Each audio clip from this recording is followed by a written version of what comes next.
Él es Juan Luis Tovar Valdivia, candidato constituyente de Renovación Nacional al Distrito 6, vale decir a nuestro distrito. ¿Cómo estás, Juan Luis? Muchísimas gracias por estar acá y bienvenido a la Radio Preludio. Muchas gracias a ti, ¿no es cierto? Gracias por este espacio para poder comunicarnos con los vecinos de San Felipe. Un agrado, como siempre, estar en Preludio a esta hora de las noticias, ¿no es cierto? Claro que sí, muchísimas gracias. Oye, partamos, entremos en materia. Esto del ser constituyente es importantísimo porque se va a cambiar lo que es nuestra guía, nuestra carta magna, que señor, ¿no es cierto? Tiene una importancia esencial. Pero en la región hay temas que, si bien estos son temas macro, yendo más a la región, hay temas que nos preocupan, sobre todo a la gente que vivimos en la parte interior de la región, que nos sentimos el patio trasero de la región, incluso el sector de Petorca, siempre he dicho yo que se siente el patio ese donde está el water de cajón al fondo, eso es como Petorca, o sea, no los pesca nadie. En la nueva constitución, el tema de los gobiernos regionales, de los gobiernos incluso comunales, las atribuciones que van a tener los municipios para poder gestionar sus propios recursos, qué sé yo. ¿Cómo manejas, cómo ves eso tú? A ver, mira, yo contarte y contarle a los auditores que efectivamente yo fui consejero del gobierno regional por la provincia de Petorca durante 8 años, así que es una realidad que conozco bastante bien. Por lo tanto, todo lo que... ¿Y coincides conmigo? Quizás un poco fuerte el término, pero... Mira, lo que ocurre es que en el fondo lo que nosotros tenemos que modificar en aquella materia es cómo se distribuye el Fondo Nacional de Desarrollo Regional. Porque un componente muy fuerte del Fondo Nacional de Desarrollo Regional se mide por la distancia que hay con Santiago. Uh-huh. Y por lo tanto la región de Valparaíso es una región que se ve golpeada y castigada porque somos una región muy cercana a Santiago y por lo tanto nuestros fondos disminuyen. Y el otro factor que incide mucho es el tema de la población. Entonces, cuando se produce la distribución de los recursos y se conforman, ¿no es cierto?, los proyectos, los grandes proyectos de inversión de carácter regional y provincial, las comunas pequeñas en población, como es por ejemplo las comunas que componen la provincia de Petorca y la provincia de Petorca en general, ya se ven muy golpeadas porque son muy pequeñas en población. La provincia de Petorca debe tener del orden de los 92.000, 93.000 habitantes en toda la provincia, distribuido en 5 comunas. Por lo tanto, siempre se ve golpeada por el tema de la inversión. Y esos factores y esos elementos tienen que ser corregidos. Por eso yo he hablado mucho en mi programa de candidato de que tenemos que profundizar el tema de la regionalización a través de la desconcentración y descentralización del Estado y transformando las administraciones municipales en gobiernos municipales. Uh-huh. Es decir, empoderando de verdad a la primera línea de toma de decisión para que sean las autoridades locales las que tomen las decisiones que a los vecinos realmente les importan y con soluciones rápidas y oportunas. Por ejemplo, mira, hoy día si un alcalde asume el día 1 y quiere efectuar la reparación de una vereda, ese proyecto se demora casi 1 año y medio en estar listo. Entre todos los pasos que tiene que ir dando, pasar por el Servio, pasar por el Ministerio de Vivienda y Urbanismo, sí, claro, pasar por el Consejo Regional, hasta que termina adjudicándose los recursos en el gobierno regional y de ahí va a toma de razón de Contraloría que se muera otros 2 meses para que recién después de eso la municipalidad pueda llamar a licitación.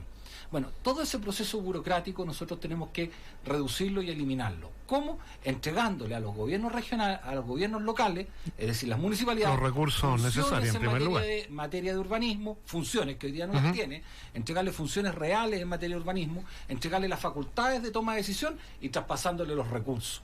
¿No es cierto? Y esa es la única manera de poder efectivamente que las comunas y los vecinos tengan una solución cercana, concreta y real para la solución de sus demandas locales. Te voy a poner un ejemplo clarísimo y que sucedió hace menos de 1 mes acá en San Felipe. Vino el Servio regional de Valparaíso, cambió nombres de calles, puso nueva señalética sin que le preguntaran a nadie. Le cambió, por ejemplo, a la calle Miraflores, le puso Chacabuco Sur, a otra calle que se llama Ejército Libertador le puso Yungay Norte, sin preguntarle absolutamente a nadie. Bueno, eso me llama profundamente la atención porque efectivamente el tema de los nombres de las calles es un tema que está legalmente arreglado. Yo hace 20 años que me desarrollo como abogado de municipalidad en mi especialidad del Derecho Administrativo Municipal, ¿ya? Y el tema del nombre de las calles requiere no solamente acuerdo del Honorable Consejo Municipal, sino que además requiere consulta previa al COSOC. Por lo tanto, tú los nombres de las calles no los puedes cambiar sin seguir el procedimiento que está legalmente establecido, que es el alcalde tiene que elevar una consulta al COSOC, luego de eso tiene que ir al Consejo Municipal y solo con acuerdo del Consejo Municipal, previa consulta al COSOC, es solamente consulta, no tiene que ser vinculante, se puede efectuar el cambio de calle. Porque esto incide en la vida diaria de los vecinos. Pero por supuesto. Incide en que te llegue la cuenta del teléfono, incide en que te llegue la cuenta del supermercado, incide en tu tarjeta de crédito y hasta en que te lleguen las visitas a la casa. ¿No es cierto? Porque hoy día cuando la gente viaja, usa el Waze, usa el Google Maps, y si te cambian los nombres de las calles, estas aplicaciones quedan completamente fuera de foco, ¿no es cierto? Y fíjate que incluso acá en esto, aparte de cambiarle el nombre a las calles, estaban mal puestos los nombres, porque a la avenida Chacabuco, que le pusieron Chacabuco Sur, que va hacia el oriente, fue un enredo tremendo y se culpó al alcalde. Si le había preguntado al consejo y si le había preguntado o no a la ciudadanía. Ahí quiero ir al punto yo, la participación ciudadana, la toma de decisiones, aparte de estar en un consejo y un alcalde, tiene que ser más abierta, que la ciudadanía tome cartas en el asunto y diga sí o no, más allá de una consulta vinculante o no. Efectivamente, mira, yo en esta cruzada en la que estoy yo de empoderar a los gobiernos locales como gobiernos locales, también considero estrictamente necesario que tenemos que empoderar a los vecinos y a las vecinas.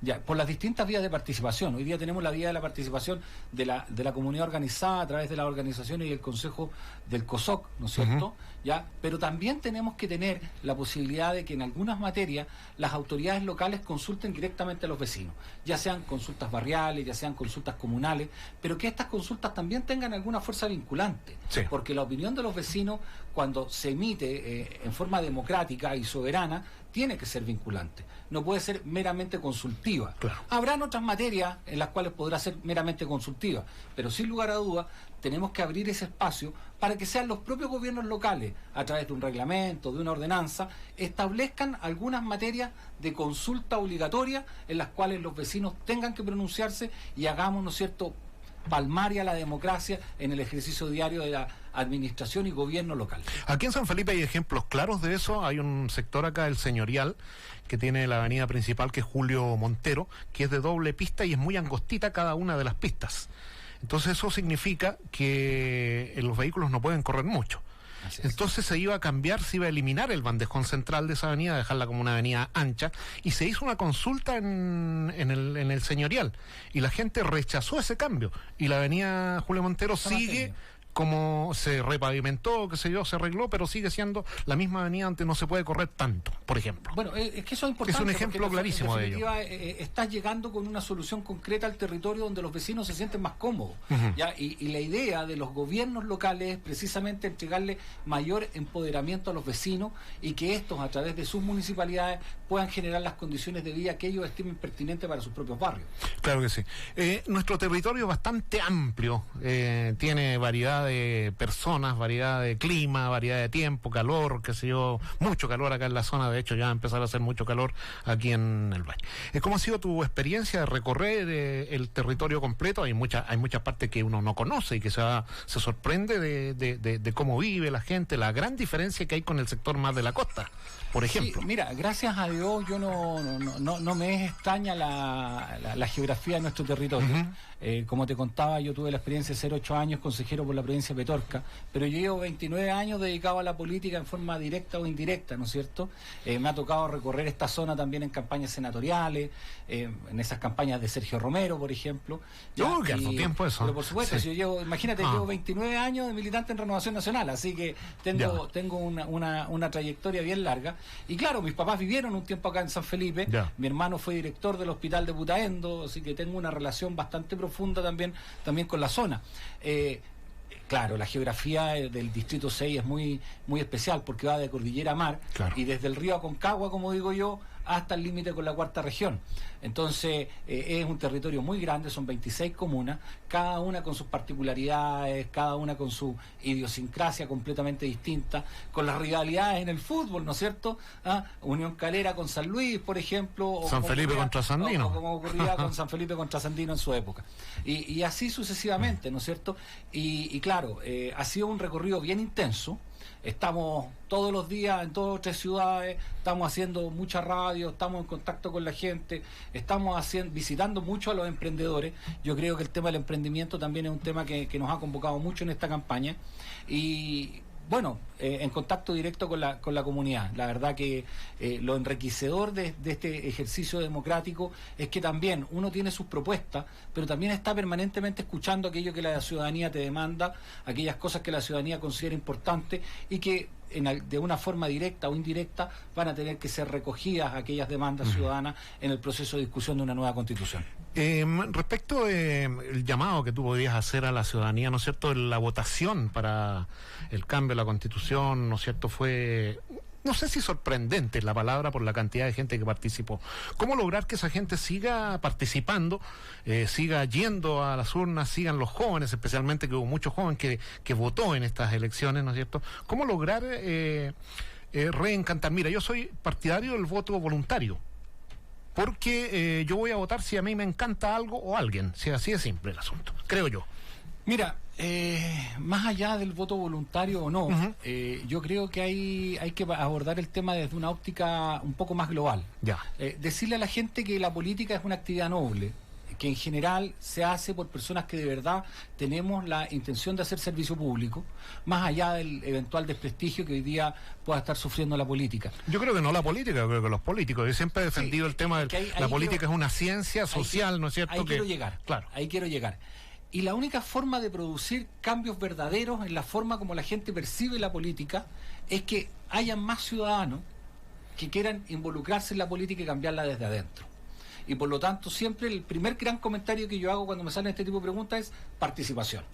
Y la participación se tiene que dar desde la esfera de la participación política en partidos políticos hasta la participación en el acto eleccionario. Y ahí entronco con lo que tú me dices, ¿no es cierto?, que la participación hay que tratar de fomentarla, decirle a todos los vecinos y vecinas de San Felipe, de los alrededores que nos están escuchando hoy día, que es sumamente importante que el día 11 de abril se levanten a votar. Y se levanten a votar por el candidato que quieran.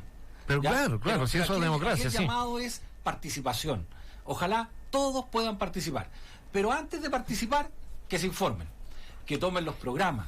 Por lo menos a mí me toca participar en una elección muy compleja y yo creo que, sin lugar a dudas, debe ser la elección más importante en la historia republicana de Chile.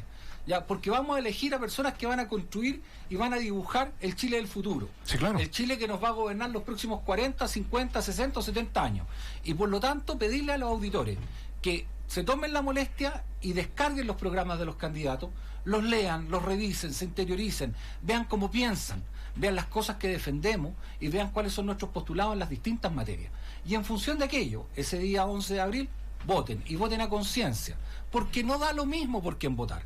Porque el dibujo de Chile que vamos a construir, queremos que sea una casa grande, donde quepamos todos, donde no hayan exclusiones. Pero para eso requerimos, ¿no es cierto?, de que el voto se exprese de una manera mayoritaria, contundente, y que efectivamente la Convención Constitucional esté validada por un ejercicio democrático, soberano del elector, en el cual hubo una tremenda participación. Tú votaste por constituyente y cambiar la Constitución y constituyente. No, ¿sí? No, mi postura era rechazo y era convención constitucional. Esa era mi postura frente al proceso del apruebo y el rechazo. ¿Rechazo y? Sí, y convención constitucional. La que estamos teniendo ahora, la convención constituyente.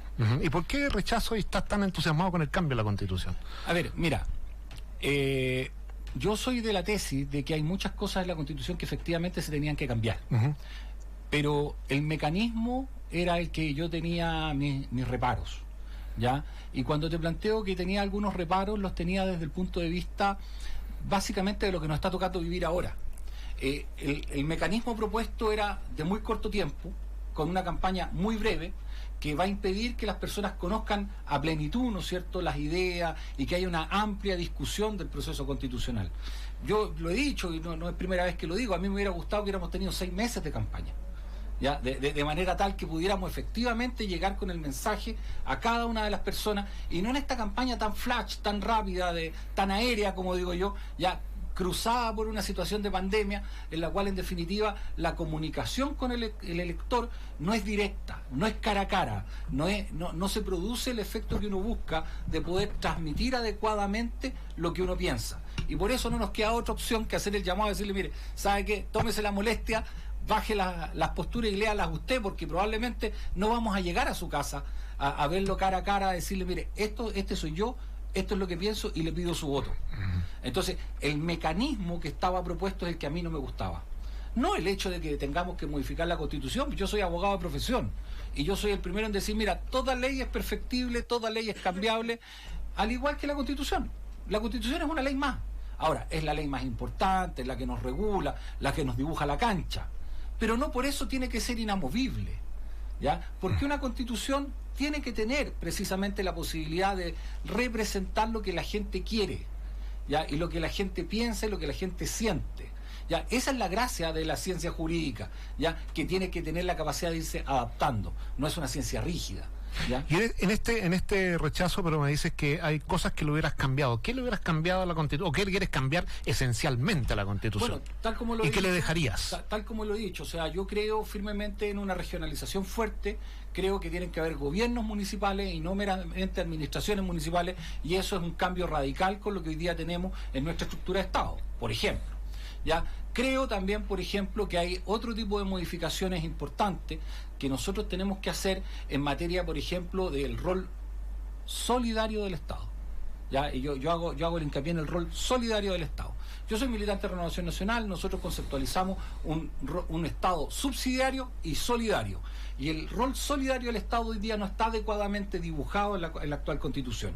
Nosotros necesitamos incrementar ese rol solidario del Estado, que se trasunta, ¿no es cierto?, por ejemplo, en el tema de los pilares que hay que tener a la vista para en materia de AFP, en el rol del Estado y la solidaridad que tiene que existir en materia de salud, qué es lo que ocurre en materia de educación. Es decir, ahí hay toda una matriz de pensamiento que no está recogida en la actual Constitución y yo creo que hay que incorporarlo.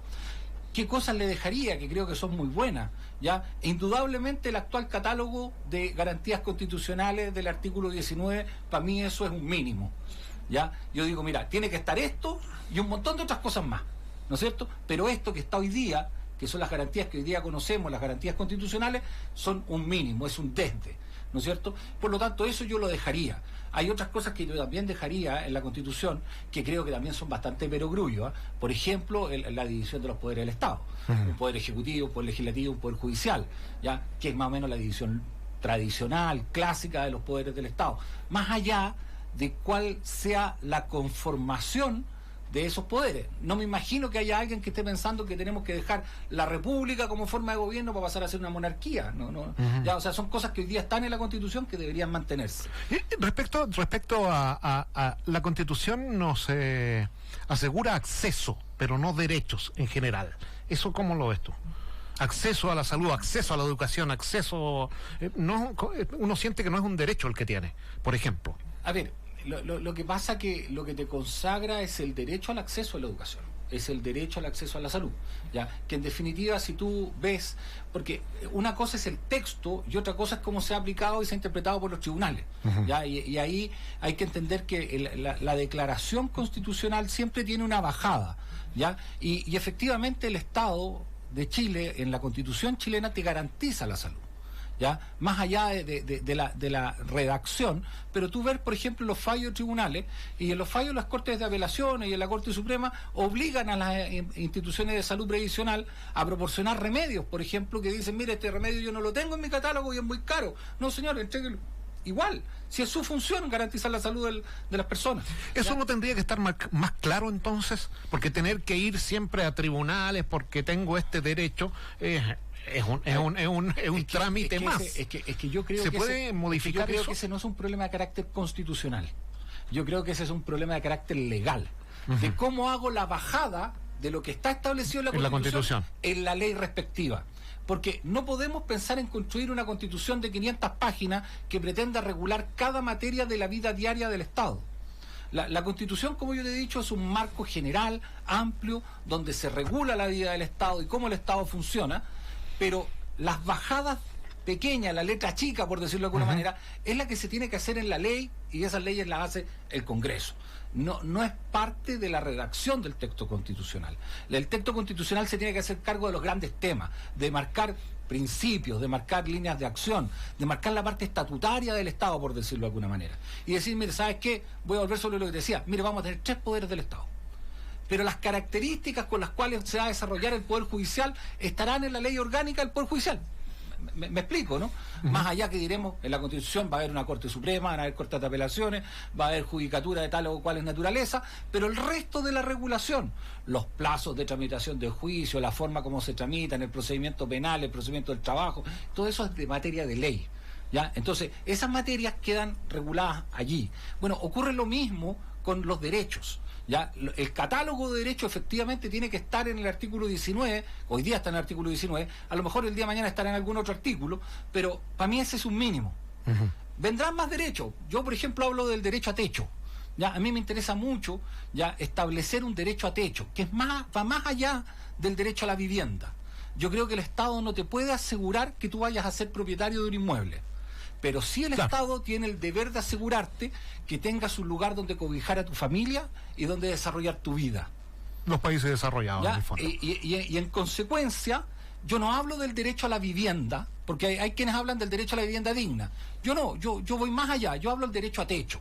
Para mí lo importante es que el Estado te tiene que proporcionar, cuando uno está en una situación desmedrada, ¿no es cierto?, a esa familia un lugar donde esa familia pueda efectivamente desarrollar su vida. Perfecto. Y eso se puede dar ya sea por la vía de entrega de inmuebles fiscales, en arriendo, en comodato, etcétera. No necesariamente te tiene que transformar en propietario. Perfecto, Juan Luis Tovar. Muchísimas gracias por la visita, por esta conversación también.